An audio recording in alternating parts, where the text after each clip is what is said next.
Hey guys, welcome back to my YouTube channel. And if you're new here, I'm Dominque Storm, and on my channel I like to focus on when inexpensive feels expensive. Basically, I like to look good on the budget. That's it.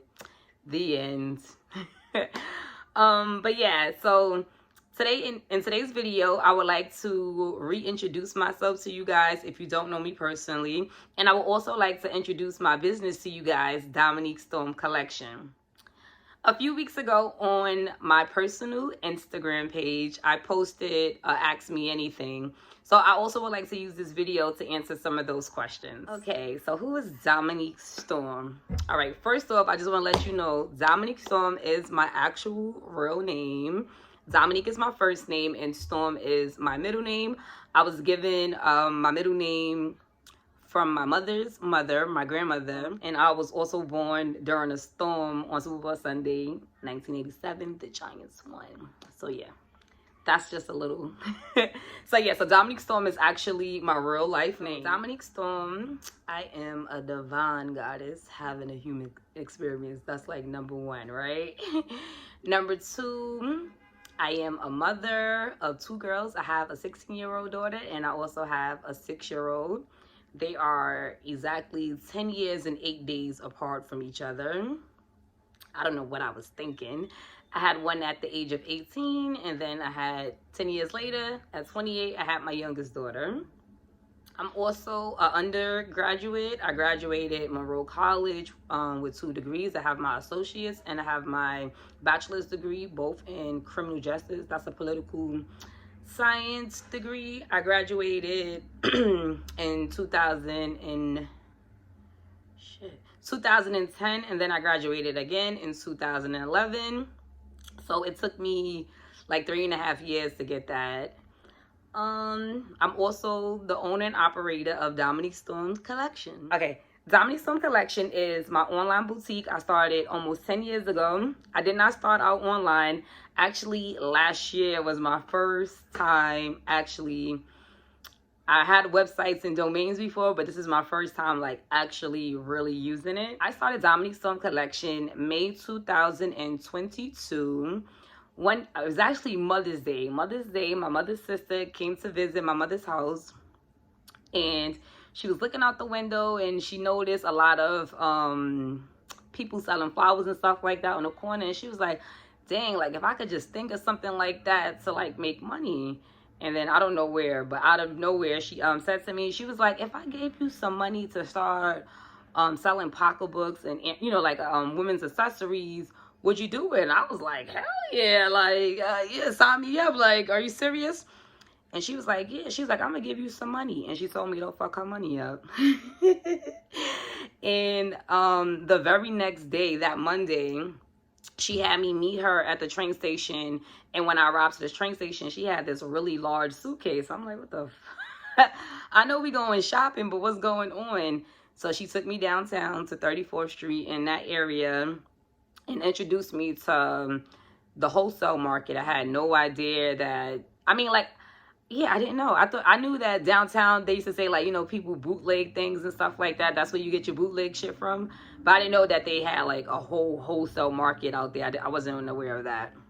So that was really cool. So she introduced me to all of that. That day she gave me $500, and I bought $500 worth of pocketbooks, earrings, necklaces. I mean, I just went in, and that suitcase that she had that I was laughing at, when we came back uptown, it was filled up.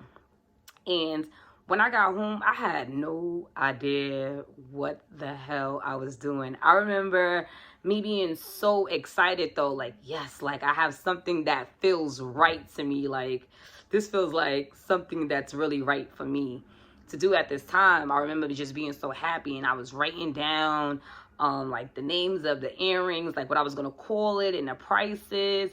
I had no idea about price points and price marketing and profits and nothing. I was just so excited. I didn't even have a name. The very next day, I just started posting on Instagram, and I started getting sales.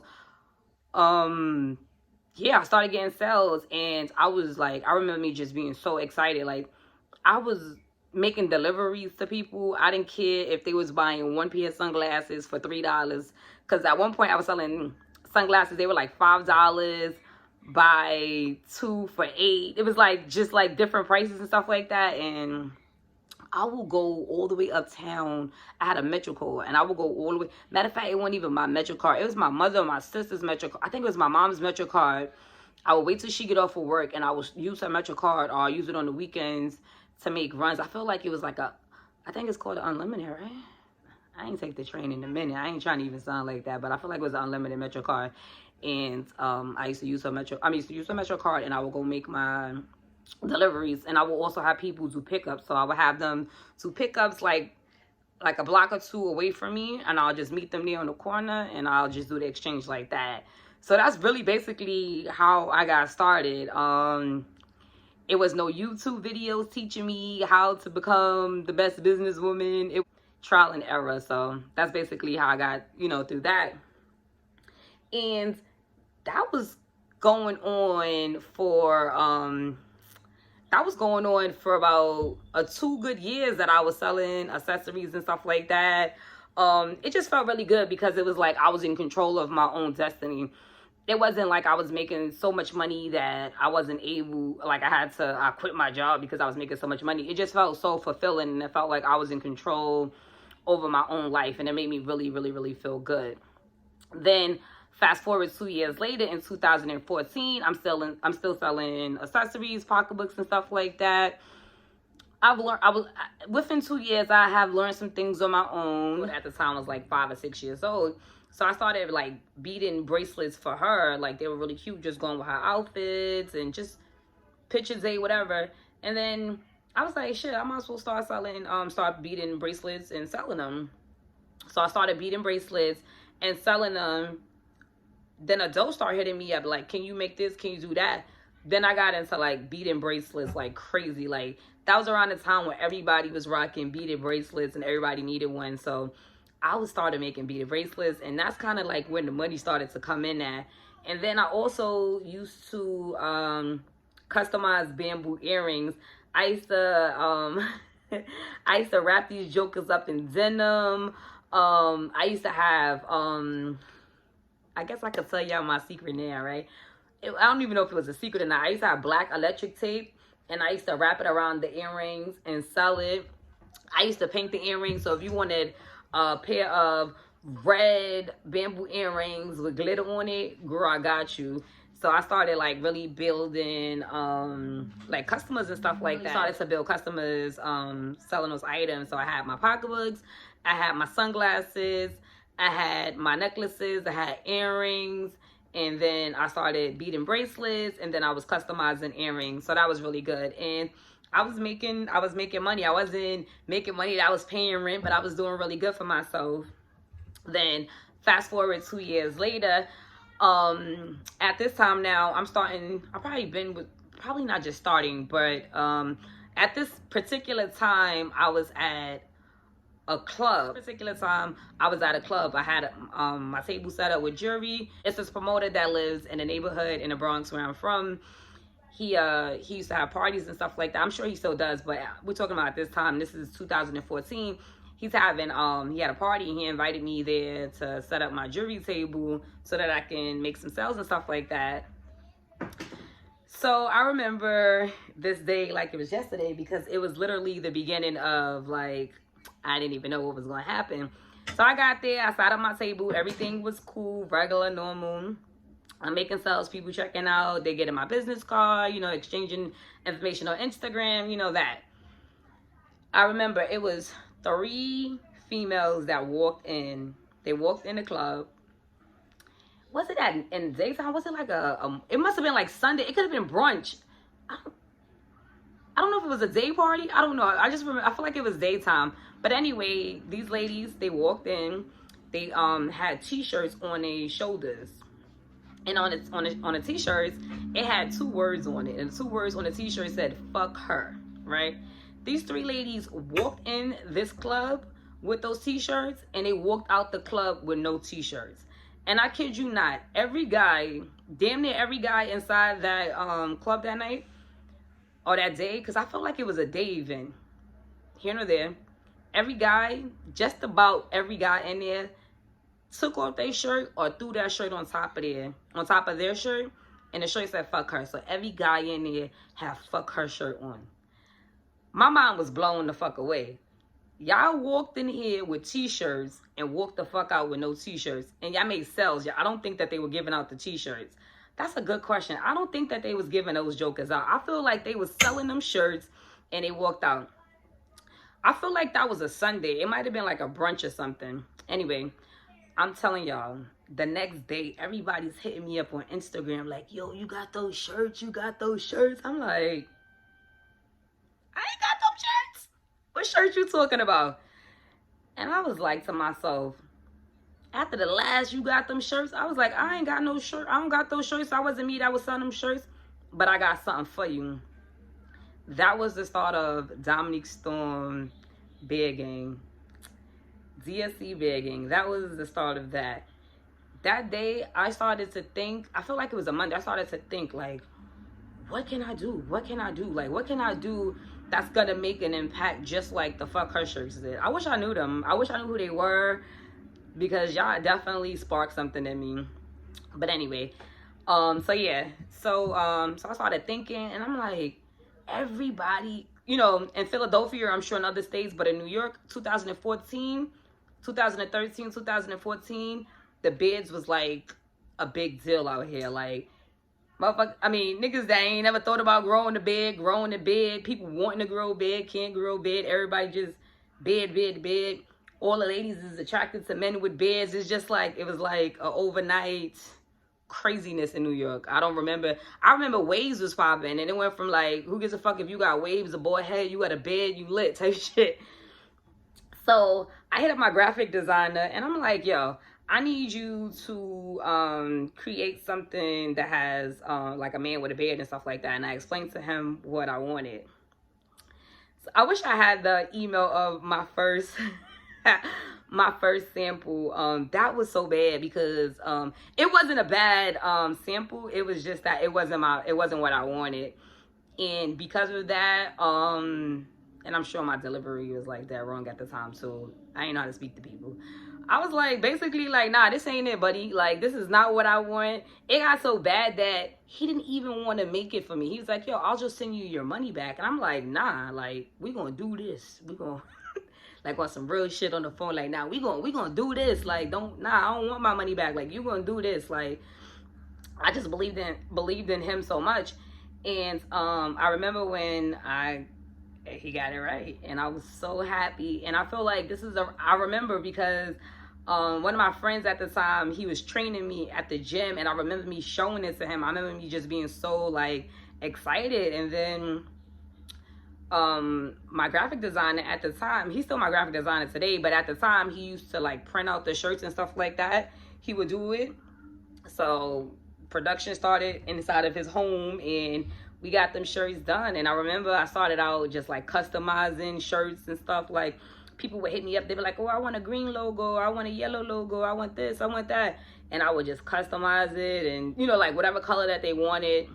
And then as time went on, I started to learn. So I got the t-shirts and the women's jewelry. Then the t-shirts kind of took off in a way that I didn't expect it, that I just said to hell with the women's shit. Not like that, but like the guys showed me a lot more love than the women did. And even like with the bracelets, that was like a lot, mainly geared towards the men, because they were like my biggest supporters at the time.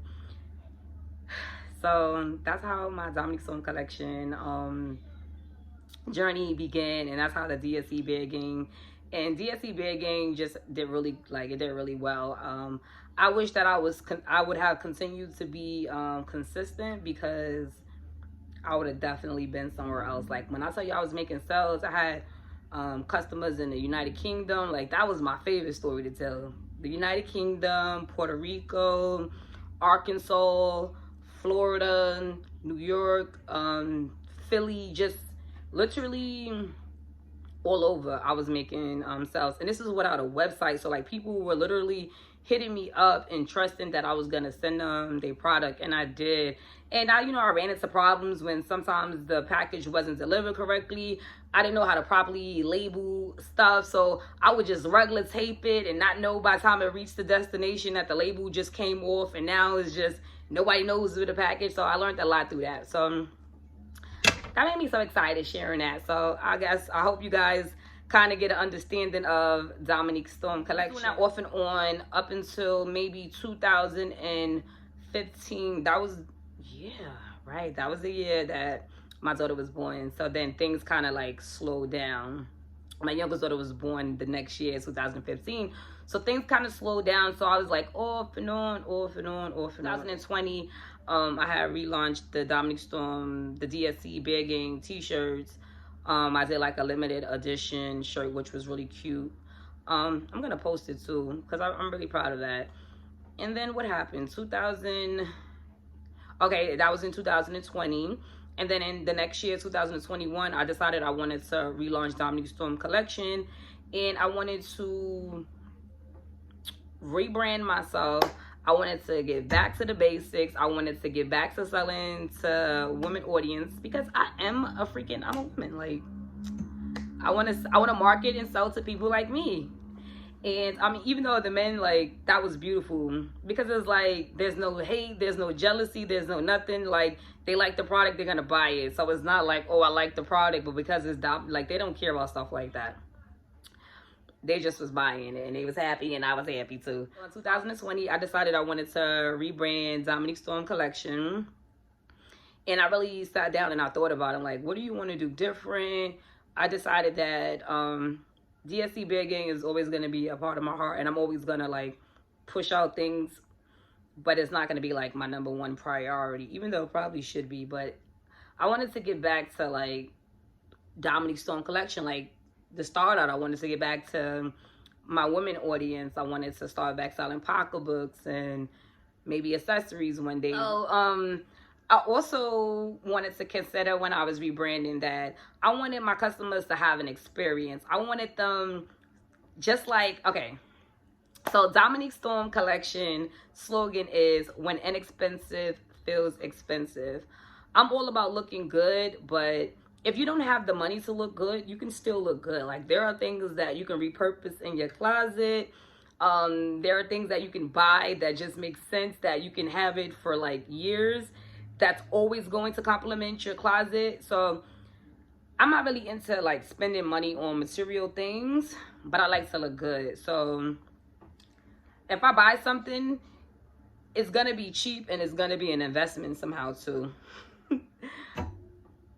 Just, yes, between Dominque Storm collection is when inexpensive feels expensive. Basically, I like to look good on a budget, and I want my audience, you know what I mean? Like, I wanted my target audience to be women that are like me, that are mothers, you know, that are saving. Maybe they be saving up for a house, apartment, a car, whatever it is that they're saving up for. Or they just don't like to spend money, you know what I mean? Like, so I just want you to look good for an inexpensive price. But when I was thinking about rebranding, I'm like, how can I bring this to them? Like, how can I give my customers the same joy and luxury that Louis Vuitton customers receive when they receive that big box in front of them? Like, what, you know what I mean? So I decided that I wanted to get some dust bags customized. So these are my dust bags. Let me see if these are my dust bags. But these are my dust bags for my sunglasses. And this is one size dust bag for pocketbooks that are like medium.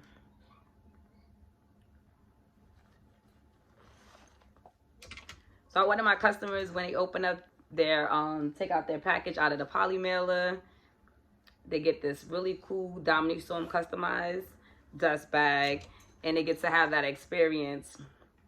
And I also have labels on each pocketbook.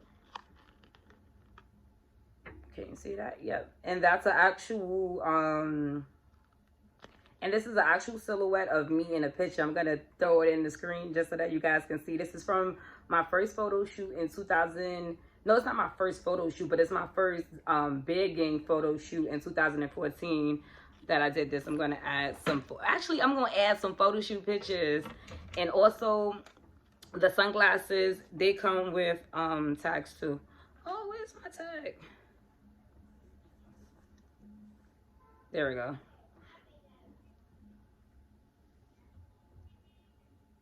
There we go.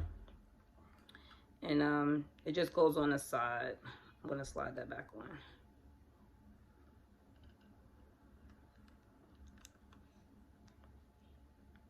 So yeah, these are so cool. I love these. Look at these. Anyway, if you guys are interested, definitely visit my website, www.dscboutique.com. I don't know why I gotta say boutique like that every time, but I do. All right, let me put this back. So yeah, I wanted all my customers to have that experience. So that's Dominque Storm collection. That's how I got started. I'm sure I have not that I'm sure, I have tons and tons of stories on a whole bunch of other things business-wise that I would like to get into.